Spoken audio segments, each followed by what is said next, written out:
thank you very much for giving us this opportunity. I'm really excited to be able to chat with Alec for the next little while. I'm Clark Hoskin, and I grew up in Haldimand County. My dad knew Alec well, and so that's how I heard about him. And so I thought, what a great opportunity to get to know Alec a bit better and understand his work a bit. So we spent a bit of time together, along with your cohorts there at the shop. my fellow artist, you know. Yes, your fellow artist there. Yes, he's very artistic. Yeah. Nicholas O'Brien was the name. Yeah. Yeah. So there's some real characters over at the shop there. He's quite a character. Yeah. So Alec. History is outlined in the program here for you, but I'm just going to touch on a couple things in the sense that, Alec, you did travel around the world quite a bit and was in the Merchant Navy, and actually in the handout of the photos, there's a picture of Alec when he was in the Sinai Desert back when you were 18 years old. That's a little shell hole alongside me. Oh, is that right? Yeah. So. You can't see it much, but it's there, yeah. Yeah, so Alec, it's a real pleasure to chat with you today. One of the things I wanted to sort of get to in terms of chatting with you is what, looking back at your life and how younger people could learn from what you've done. And I think many times we look at people in our community and we turn to them to try to learn from what they've done. And I guess maybe I could put it this way: if you had the chance to go back in a time machine and talk to that 18-year-old boy in the desert and give him some kind of advice, what would you tell your younger self? I think I'd tell him to buy some excellent running shoes and run like hell in the other direction. No, first of all, I would think that the schooling is very important first. That if he's in a position to continue that, maybe their parents can help and so on. It would be best for him to continue in college and university if possible. But if not, and he's not interested in that, I would suggest that he get a job as soon as possible, get information on all the trades, that's electricians and carpentry and all that sort of thing. They're usually well paid, and take courses if he can on that, which I think are available, and take it from there. But I think it's important that he get out and get work as soon as he can. Yeah. So otherwise they get in a set state where they don't want to work. It's easy to get like that. Mm-hmm. I've had periods like that. Yeah. And in terms of the Army too, I mean, some of your work today, you were describing to me how things you learned from the Army have helped you as an artist. Oh, definitely, yeah. I had no idea of all that discipline stuff. Like when I first went in the Army, they were at the railway station. They were very polite and gentle and spoke to us nicely and everything. And we loaded us in the back of a truck and they took us to the camp. Well, as we got near to the camp, all you could see was barbed wire. And then there was these big gates, and I thought, well, it doesn't look all that good.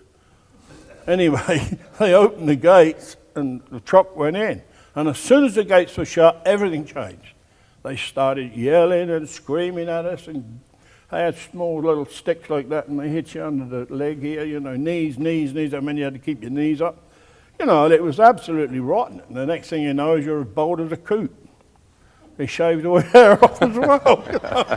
And I had a beautiful what they call a dovetail haircut. Oh, yeah. And I had a zoot suit on, and I had all the gear, It was a dead loss. So you were a changed man pretty quickly. Yeah, they changed me, yeah. The whole thing taught me, it isn't a joke, life, I think you have to pay attention to things, take the main chances. And it taught me discipline and patience. Without that, I don't think you can, you really do have to have a lot of patience on quite a lot of endeavors, not only the stuff I do, because it can be very, very irritating when it won't go right, Yeah, so you can't give up on yourself. But you can, yes, right. Yeah. How is the way that you work in terms of your artwork? How do you work differently than other artists do? People? Well, first of all, when you start off learn, or if we say at school. At school we did, I was at this art school in the evenings, and we did metal work, but mostly copper, silver, and gold stuff, you know, things like that. And it seemed to be a little bit, well, it's very nice, but intricate and so on, you know. And from that, I started to do a bit of metal work and so on in the job that I was in, which was metal work. And I was 14. When I was 14, I had to go to work. And I worked with an apprenticeship in the metalworks, and they did decorative metal work, mostly copper fenders around the fireplace, and big door handles, you know. It was decorative work. It was very interesting work, but it was a slave camp too. You know, the young fellows like myself had to clean the toilets and do all the other stuff. But my stuff is maybe different because I've developed over the years a certain technique to do it. Like I try to invent ways of doing it, especially with the stainless steel. I work in stainless because it's impervious, doesn't rust, and you can leave it outside or inside, you know, it's lasts 1,000 years sort of thing. But why it's different is because of the shapes that I do. Like, for instance, these little cut pieces, they're all single little pieces, which suggests feathers. And I take it to a point where if you go any farther, you've lost it. You know, if you go any further in detail, you've kind of lost it a bit. Or if you don't go far enough. I've reached a level where the stylization is enough. Earlier, they weren't up to that level. The pieces were more stylized. It was all square looking and faceted kind of thing. It's still, I could have stayed with that technique. I think that was all right. But there are other guys out there doing the same thing, you know. Mm-hmm. Yeah. Now, do you, I know a lot of artists will produce a whole bunch of work and then put it on show. How are you different than that? Oh, well, I don't really want to boast on that one, but I never get enough to put on show because they're always on the order, you know. I get commissions all the time, you know, I'm lucky. Yeah, I'm lucky that way. And I haven't always been, and I have had the odd show. I had a show once at Linwood, which was quite successful. I shared the show with a lady, I forget her first name, Mrs. Beckett. You know, she was doing tapestries, very nice work. So we shared it. I think it's called Wool and Metal or something, yeah. And it was quite successful. That's about the last show I had. Mm-hmm. So you get commissions and people kind Well, you can from shows and things, but I don't know how I get commissions. It's word of mouth. For instance, there was a chap came here from Germany. He saw a blue heron that I'd made for some people up in Newmarket. And he phoned me and asked me would I make him a blue heron. So I did. I made this. And that's another point about my stuff. If it's a blue heron, for instance, I elongate it because it lends itself to that interpretation. I make the legs longer and make him more noble. Mm-hmm. Well, anyway, I finished it. We put it in a box and padded it all up and sent it to Nuremberg. So I got one sitting in somewhere in Nuremberg. You know, yeah, he was quite pleased with it, but it's word of mouth mostly. Yeah. So you have a few customers then that you've worked with over the years. Can you tell us a little bit about these customers? Are they as unique as the work that you've done? Very unique, most of them. Yeah. They're collectors extraordinaire, most of them. All of them, for that fact. Mm-hmm. I've got customers sitting right here in the audience. Very special people. Very special. You know how to treat them well. Cindy Beisleg, for one. Gary Cooper, Tom Haskett, Martin Ventel, and so on, you know. There are others too. The gentleman over there just reminded me that I did a painting for him. It was back hundreds of years ago. It was so long ago, you know, and it was called The Enchanted Forest. Well, he told me he still got it. It wasn't in garbage, which is sometimes surprising, you know. Yep. I have thrown paintings in the garbage in disgust, you know. They've annoyed me so much I've destroyed them. I shouldn't have done, because you never know what somebody else might look at it and like it. Yeah. But you've mentioned to me about Dr. Cruz, that he... Dr. Cruz, Dr. Hinch. I've just finished a piece of Dr. Hinch. It's a marine interpretation of the ocean bottom, we say. It's about 4 feet by 3 feet. And in there are some skeletal fish, and some nasty little fellas are in there too. Most of them are a bit fierce looking, which is what he wanted. He wanted, for instance, the main fish in there, first of all, to go back a little bit, he saw the fish down in the Marine Museum in Port Dover, and that's what turned him on to that. So anyway, the main fish in the piece, I'd already made the teeth and insert and put them in, and they were quite vicious, triangular sharp teeth, but that wasn't good enough. He wanted real, long, fierce-looking teeth. So I had to cut that all out and put these big long teeth in there. So I suggested to him, I put something in the teeth. And he said, well, what do you suggest? Well, I said, a baby's arm or something, And guess what he said? He said, oh, no, he said, And then a little bit of a pause. He said, maybe an elderly man's arm. Well, it was going into his waiting room, so yeah. Yeah, no, there's him, there's Dr. McDonald from Paris, Ontario. A lot of doctors, Dr. Rich. I don't know, and lawyers. I've done work for lawyers, some of them in Simcoe. You told me about the fellow who has a place on Lake Erie, and you actually did kind of sculpted rope. Oh, yeah, that was Dr. McDonald. Yeah, he's got a cottage down there. You go past a restaurant, David's, on the Lakeshore Road. You go past that. You come to a little turning, and it's Snyder Crescent. You go down there, and the house sits down on the bank with a red roof.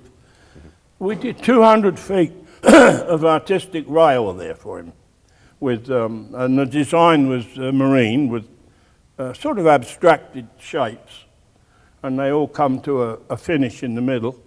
And in the middle there was a mermaid riding on a wave, and then it goes up a little higher, and at the top there was a thistle, because he's of Scotch ancestry. And after that we put other pieces on it, but the rail itself is 7 pieces of half-inch round stainless steel twist. And with the aid of my very accomplished, what would you call him, artistic friend? That's a good way, isn't it? Yeah. With the aid of him, which he's very mechanical minded, we made a machine, mainly he did, made a machine that we could twist this steel. We made about 200 feet of it. And that goes all around his thing. Now I didn't take that job on, I took the job on first just for the artwork. I didn't want anything to do with the rest of it. But he had a rather falling out with the main construction people about the steel work underneath. So anyway, after a while I got roped in to do the whole thing. So we engineered the whole thing. That's the main structural steel plus the veranda or whatever you'd like to call it. Yeah, it ended up quite a job. I am still doing work, but he's very picky. Oh, he drives my warden, the good lady Catherine. Your warden, yes. Yeah. He drives her insane, because he waves his arms a lot and he don't really know what he means, It's difficult to interpret. No, he said, what I want is, and it's like that. But he's a pretty good. But you respect that I respect discriminating taste he has. Yeah, we get along fine. Yeah. No, you're not a pretentious guy. I've definitely learned this, but the art world's full of people with big egos. So they're full of it. Yeah. So you've probably come across a few folks in their time. Yeah, in the early days, I used to come across them. They wore berets, and they had a portfolio leather thing. Yep. Supposedly some artwork in there, and they met at the coffee house on the corner. Yeah, no, I couldn't join that club. Somehow or other I didn't fit in, I was too rough probably. Yeah. So yes, that's quite true. A lot of them are. A lot of them aren't too. I mean, you meet all kinds, but I don't really understand that. I really don't understand that at all, because if you could knock on any door, there's bound to be someone in that house who's got talent. Mm-hmm. Yep. Just need someone to help them along or give them the opportunity. Like Napoleon said, the ability is no use without the opportunity. So like I think it's pretty sad in some cases. A lot of it's lost. Yeah. Yeah. Now you worked for an architect in Toronto. You told me the story. That's it, Morris Trotter Associates. Yeah. And he had a person working for him who kind of had a different opinion about your work. The interior designer. You're referring to the interior designer. Yes. A very smart lady. He was building a house and she was helping to furnish it. He was doing 2 houses. They were $1.5 million houses in, I can't remember the name. Can't remember the name of the road. Right downtown, anyway. The Bridle Path or something, was it? Or oh. Where? Yeah. Oh, okay. Anyway, they asked me to make a piece of sculpture that separated the two. The doors were quite a ways apart, you know, but they wanted a piece of work in the middle, so when he opened his door, he didn't necessarily see the other fellow, that kind of thing. Mm-hmm.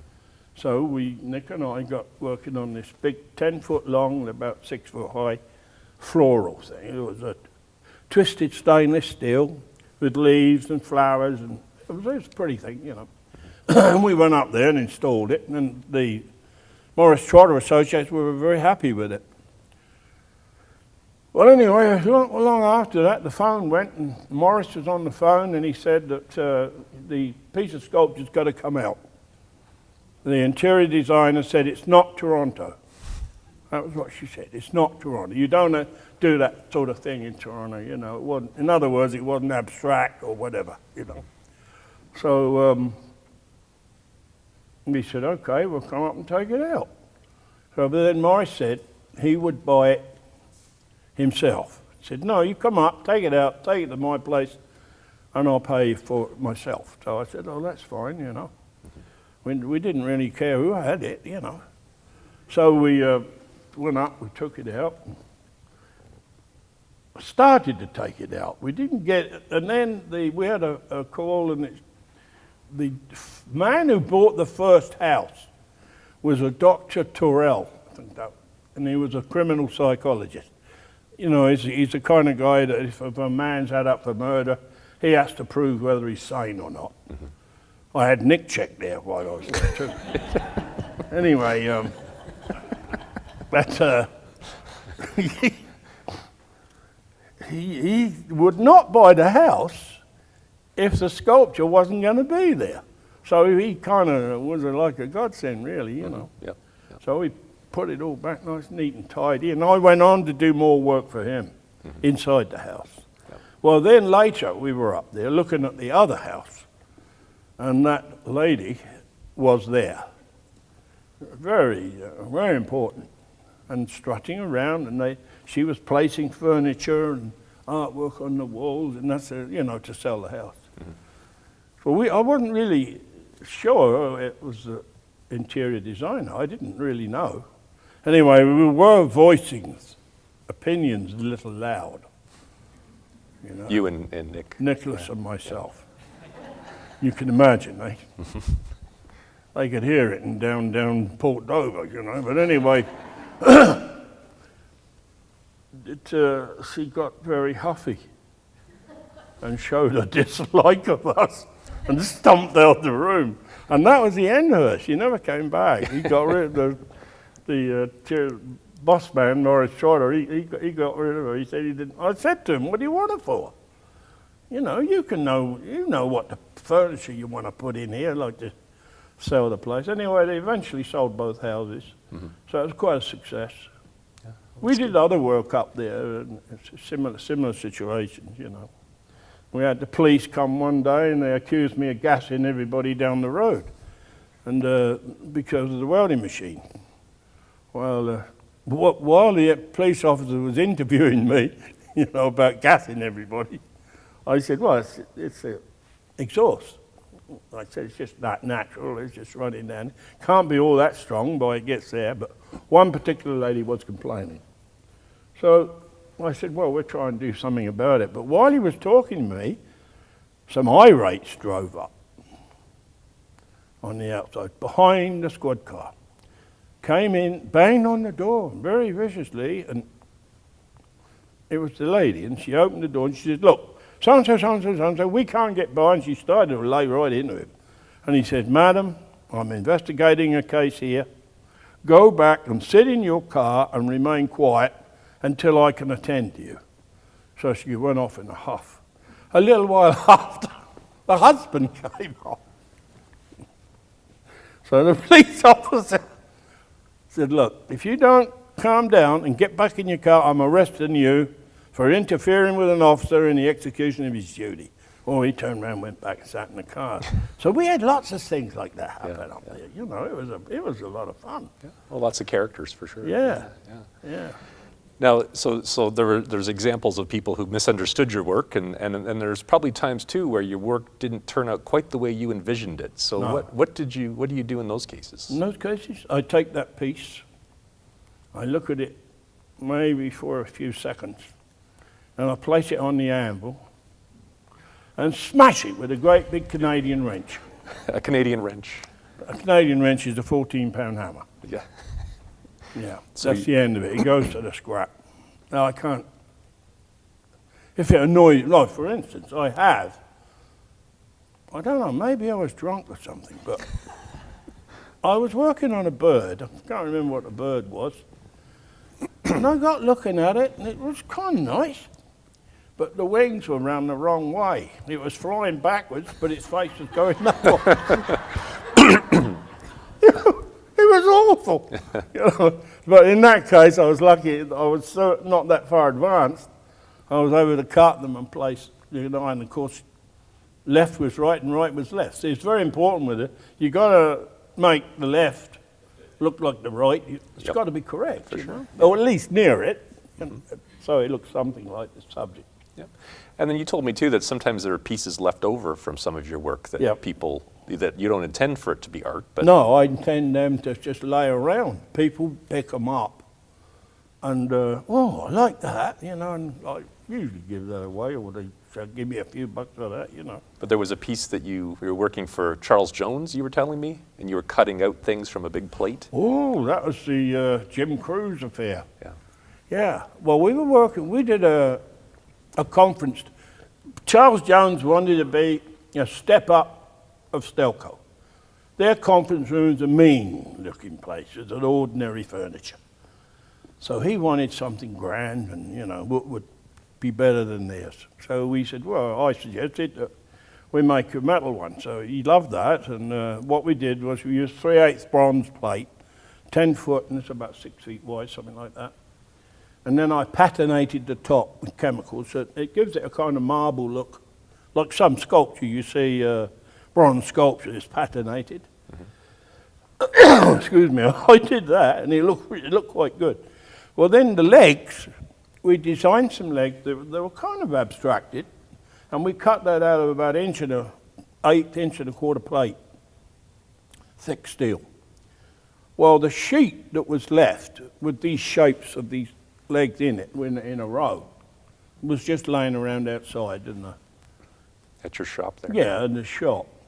And Charles Jones, he eventually had the table, and I forget how many chairs, 6 or 7 chairs or something made, and they were medieval looking, you know. We made them to kind of match it all. And Nick, who's very accomplished in all kinds of things, a lot of them I won't mention, but he upholstered those chairs in green leather. They look real nice. They're still down there, they still use them. Mm-hmm. Anyway, this piece of metal that was left, Dr. Cruz came round one day and he saw it, and he just loved it. So he said, is it for sale? Oh, I said, that's a major piece, you know.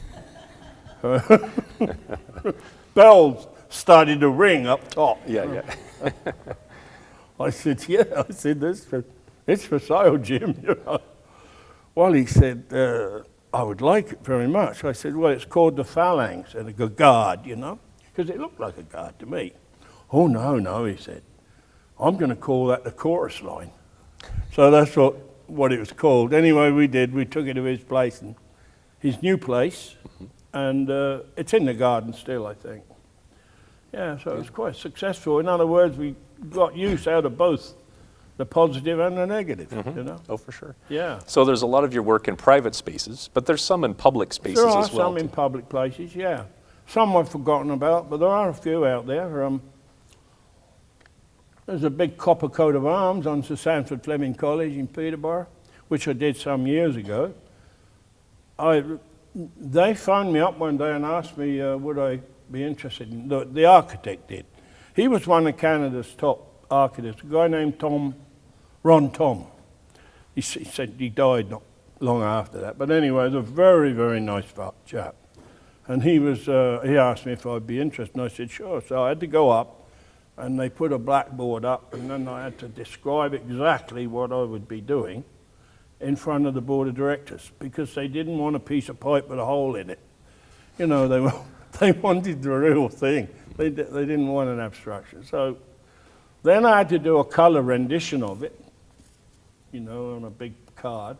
And after that, that was it. I didn't hear from them. But then one day somebody phoned me up from Peterborough and told me my name was in the paper. So I said, what for? The local paper, you know, up there. So I said, what for? He said, well, looks like you're going to make the new coat of arms for the college. Well, I said, nobody's told me anything. So anyway, I phoned up, and sure enough, I'd got the job, but they forgot to tell me.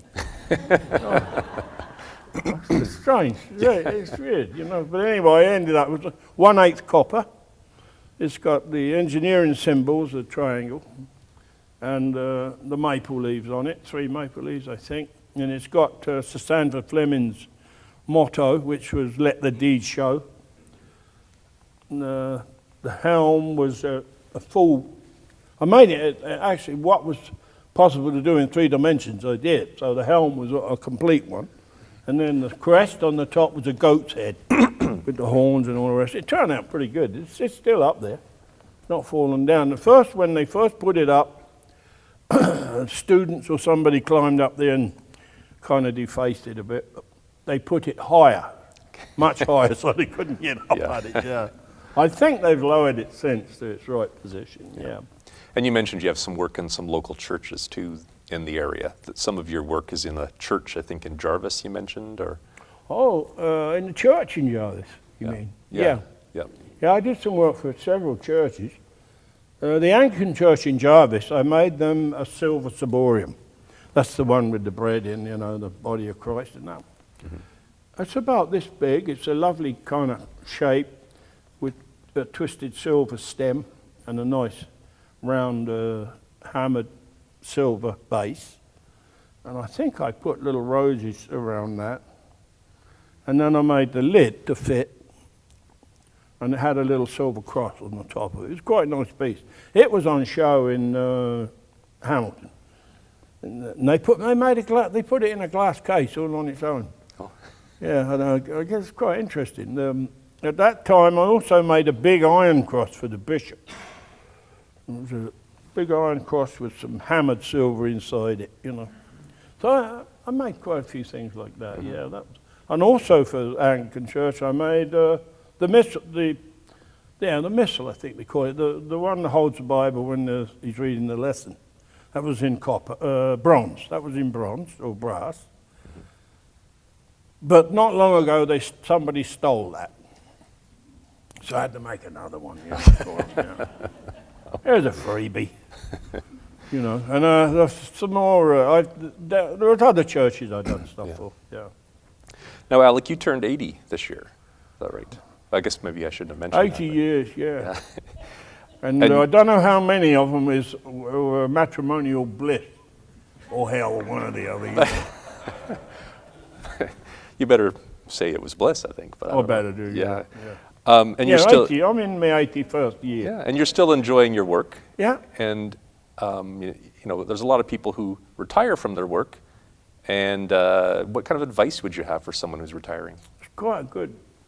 That's a good question, because I find that if you suddenly quit what you've been doing, your work, you know, for a number of years, you feel as if you're no longer any use to society. You know, you feel, well, what the heck now? So what I would suggest to anybody in that position would be to look for a hobby or pastime or an interest, you know, take up archaeology or something, rather than just sit there and watch television, you know, which a lot of them do. And they become disenchanted. They go down to a local cafe and you sit there and drink coffee for half an hour. And, you know, it's not enough, because the brain's still good. It's just the body that gives up. Most people's brains go on working, and if you can keep them working, well then you're going to last longer. That's what I assume is right, and I've been told that by some very high medical chaps. But I think it's correct. The more you use your brain, the longer it lasts. The body, you can't do much about it. You can do exercises and all the rest of it, but it eventually wants to give up. Mm-hmm. Now, I've witnessed firsthand you have a very supportive family and friends and people that you work with. Is that important for an artist? Family or the friends? Oh. Either or, I suppose.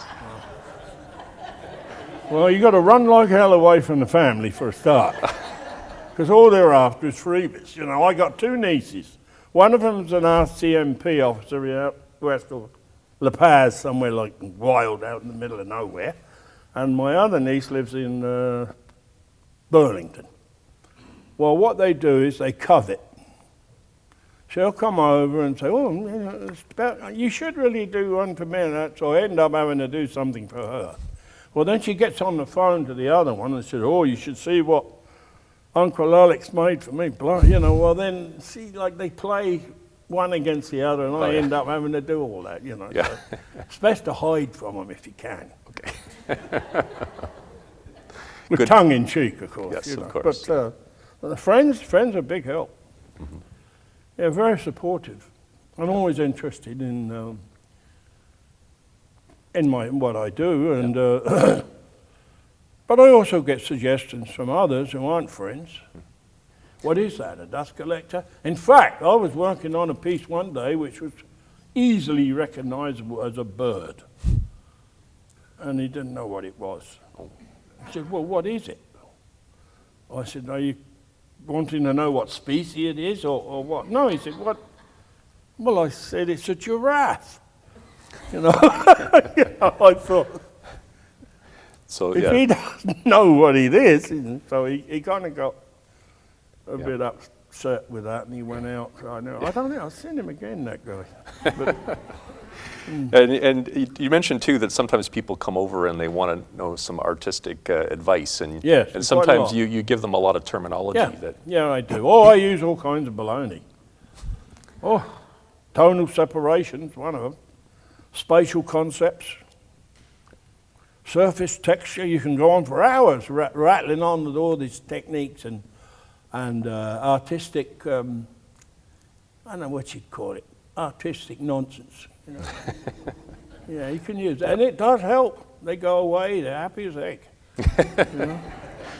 But then if a fellow comes in who's a welder and wants to learn something. Yeah.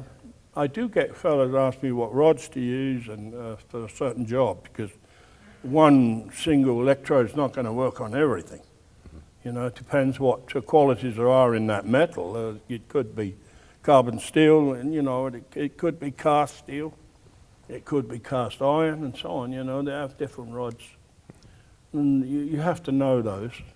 And I usually tell them, or if I've got one or two, I'll give them a couple to try. And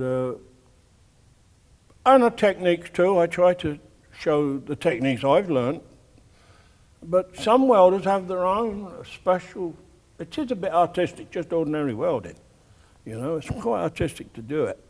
So, some guys have a special way, and excellent. You know, I've met quite a few fellows really, really clever with it. Mm-hmm. You know? Yeah. Well, that's excellent that you've been able to coach them and teach them some yes, things. Yes, it is. Yeah, I don't mind. I have several younger. They're not all that young, I guess. To me, they're young. You know, me, I'm ancient. You know, come round, and some of them, you know, they want instruction about it, the welding and metalwork too. You know. So. Yeah, quite a few. I don't mind that. Yeah. Well, certainly they learn a lot from you, and I've learned a lot from you tonight. And I really, I'm sure the crowd is really happy that you took the opportunity to chat with us tonight, Alec.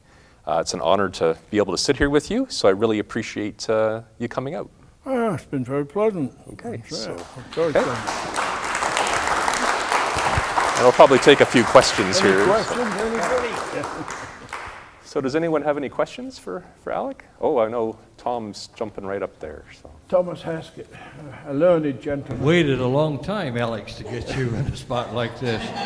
Yeah, will you repeat it? Because I can't hear him, I don't think. Oh, well, sure. I know he'll never be lost for words. He has this depth of knowledge that he can draw on in an instant, and he is a very deep person.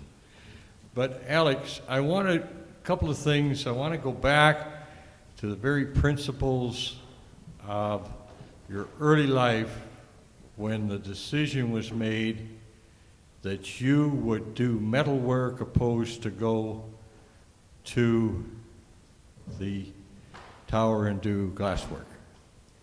That discussion we had in your shop, and in order to decide what your life was going to be, you weren't a great scholar, and I mean you were not very smart, but as what you told me in your shop, that there was a time to decide, and you were taken off for an apprenticeship, and you had to choose which line you went on. Can you repeat that for us? You had to choose, when you were younger, you had to choose between becoming a... Yeah, that's correct. Yeah. Yeah, my father gave me that choice. What I want, or what I'm looking for, is that key to knowledge when you made that decision to work with your hands with metal.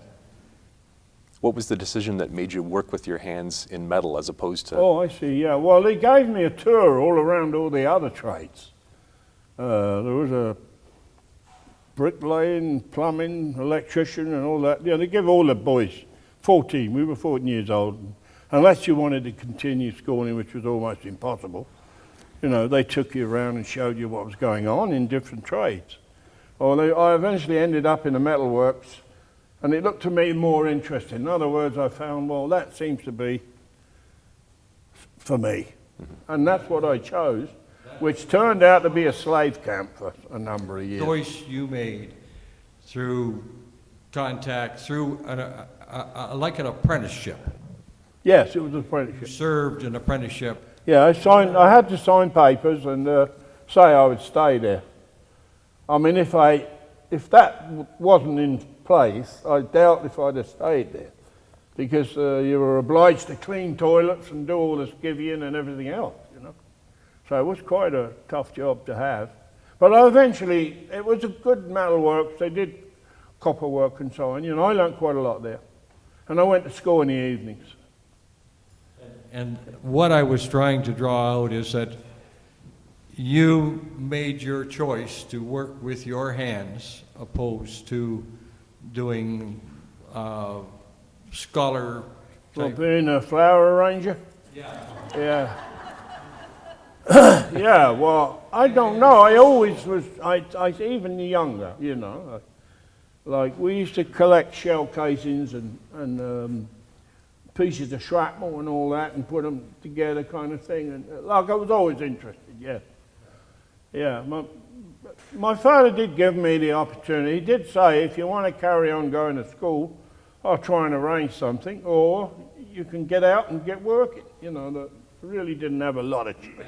That's the point, Alex. You chose your destiny to work with metal and work with your hands and take your artistic talents through your life. Through your life, you had to do other things to support your living, like you were part of the Merchant Navy in during the war period, Second World War. But the common thread, from my knowledge of you, was to be a master with metal. The artistic development comes from your soul, comes from within. And this is my rendition or my thought of what I see from an early beginning, a boy or a young man that grew up through his life, learned to work with his hands, learned to work and sculpt metal, found other ways to make a living, but worked with stainless steel, a low heat-resistant material that has a shelf life of 1,000 years as we know it, and left sculpture for people such as us that are appreciative and enjoy your work, left that and left a legacy of artistic development, but and sculpture that can be appreciated, and it's one of a kind. It comes from within, it comes from you, from your early training and your life's work. My compliments to you. Thanks very much, Thomas. Thomas, by the way, has a couple of pieces of mine. That lovely piece you have right there, how long would that take you to make? How long would it take you to make this? Oh, how long? 80 years. I would say about 3 to 4 weeks. 3 weeks anyway. Oh, yeah? Yeah, about a month. 3 weeks, let's say. It just depends whether I'm all right or half dead or whatever, you know. But if I'm not on the ball too much, it takes longer. But it's surprising. It looks as if you should be able to do that a lot quicker. But it takes quite a while. I would say 3 weeks. In your opinion, is it more important to be a success, to be a good artist or a good businessman? To be a success? You know, that's a good question. That's a tough one. Well, first of all, I'm not much of a businessman. But that question, I would say, if you really want to be rewarded, you know, in the money side of things, I think you'd be better off to be a good businessman. Is that a good answer, or? That's a perfect answer. Yes. Yeah. I kind of suspected You know, like that. you can be a you can be. There's all kinds of artists out there. I mean, you can knock on doors and find them, but they never get an opportunity. But they're good artists, but they're no good at business. They're no good at pushing themselves. Or I do a little bit of that. I'm not terribly useless at it, but I wouldn't say I was an astute businessman. No. But if I was, I'd be a lot better off. You know, because I've had opportunities which I kind of flippantly didn't pay much attention to them. You know, I should have done. I think looking back, I should have done. I'd have been better off probably. Thank you. Any other questions? Oh, we've got. I just want to know, Alex, is there a story about how you found your way to Norfolk County? How did you find your way to Norfolk County? I hired an Indian guide. No, how the heck did I find? Oh, I know. I was working in Montreal at the airport, and I had a good job with Air Canada. I was working on engine parts for TIG welding, the very intricate parts. Anyway, I then left that job and I went to work with another company called Atlantic Aviation. Most of the work was fitting in, for me, was fitting instruments in the control, you know, where the pilot sits, which is very precise kind of work. No, the job was good, it was a good job. But while I was working there, a fella came down, one of the engineers came down and asked me, would I be prepared to go with him to Ontario, and they were going to set up a business. And the business was to investigate lifting things with air cushion, is what he was interested in. I saw hovercraft stuff. So I thought that not a bad idea because I wanted to kind of get out of Montreal. I'd had enough of it, you know. And so eventually we did. Well, we got in a small plane, a Cessna, that he'd rent. He was a pilot, this guy, and we flew down here.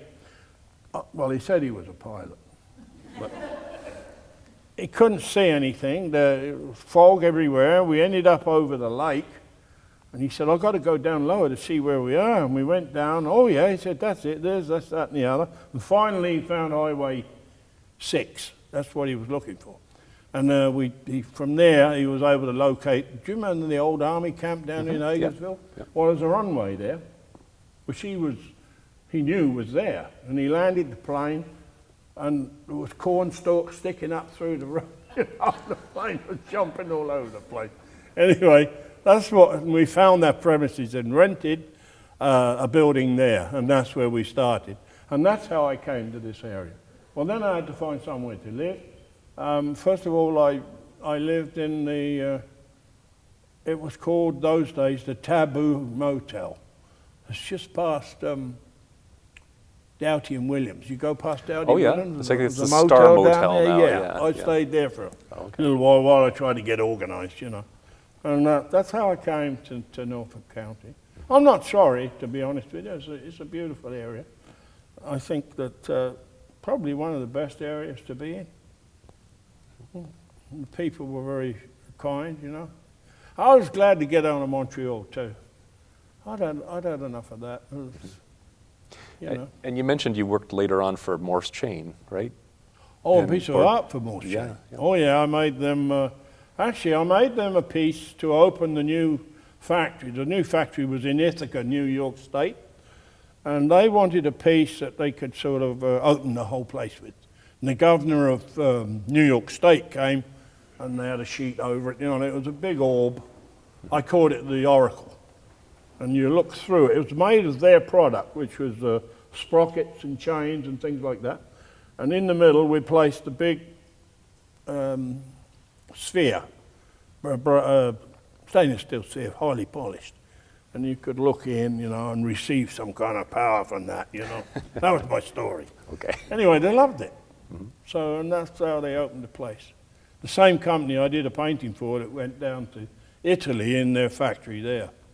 So yeah, they were pretty good. I also did one in the works here in Simcoe. I don't know what's happened to that because they're not there anymore, are they? Nope.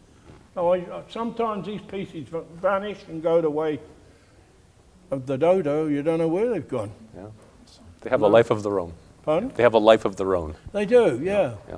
Yeah, I've done all kinds of stuff all over the place, and I really don't know. I made a machine, you could call it, for VG Packers, for making the Black Forest hams and other smoked meat.